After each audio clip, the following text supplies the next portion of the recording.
मित्रांनो, हरभरा या पिकामध्ये आपण पाणी कधी द्यायला पाहिजे याचीच माहिती आज घेऊया.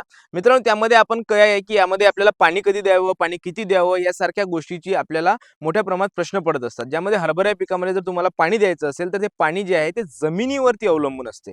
म्हणजे कसं, तर जर भारी जमीन तुमची असेल, तर तुम्हाला त्यामध्ये पाण्याची जास्त आवश्यकता पडणार नाही. कारण भारी जमीन पाणी धरून ठेवते.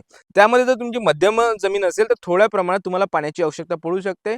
आणि 3 नंबरचं जे आहे ते तुमची हलकी जमीन जर असेल, तर लवकरात लवकर तुम्हाला जास्त पाण्याची आवश्यकता आपल्या हरभरा या पिकाला होऊ शकते. मग आता पाणी कधी द्यायला पाहिजे? साधारणतः आपण 3दा पाणी द्यायला पाहिजे जर तुमची हलकी जमीन असेल तर, आणि तुमची भारी जमीन असेल तर 2दा पाणी द्यायला पाहिजे. तर त्याचं वेळापत्रक कसं आहे? तर तुम्हाला 25 ते 30 दिवसांनी पहिलं पाणी द्यायचं आहे.